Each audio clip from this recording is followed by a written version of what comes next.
بسم اللہ الرحمن الرحیم۔ السلام علیکم ورحمۃ اللہ وبرکاتہ۔ ناظرین، آج ہم انشاءاللہ نفس اور شیطان دونوں کے شر سے بچنے کے لیے ایک بہت ہی بہترین دعا سیکھیں گے۔ سیدنا ابو بکر صدیق رضی اللہ تعالیٰ عنہ نے کہا، اے اللہ کے رسول صلی اللہ علیہ وسلم، مجھے او کلمات سکھائے جو میں صبح و شام پڑھا کروں۔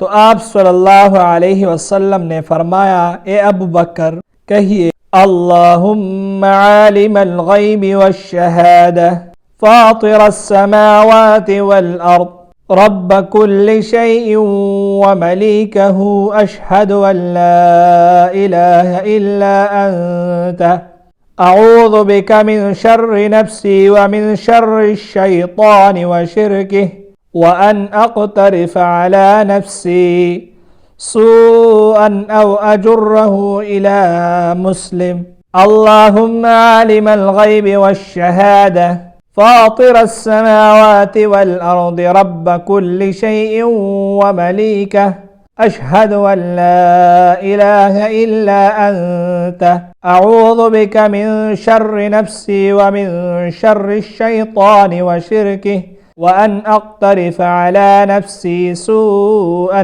أو أجره إلى مسلم اللهم عالم الغيب والشهادة فاطر السماوات والأرض رب كل شيء ومليكه أشهد أن لا إله إلا أنت أعوذ بك من شر نفسي ومن شر الشيطان وشركه وأن أقترف على نفسي سوءا أو أجره إلى مسلم۔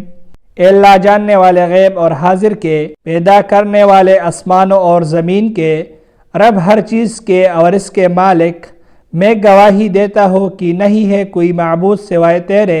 میں تیری پناہ میں آتا ہوں اپنے نفس کے شر سے اور شیطان کے شر سے اور اس کے شرک سے، اور اس بات سے کہ میں ارتکاب کروں اپنے خلاف کسی برائی کا یا کھینچ لاؤں اسے کسی مسلمانوں کی طرف۔ اس ویڈیو میں صرف اتنے ہی۔ اللہ حافظ۔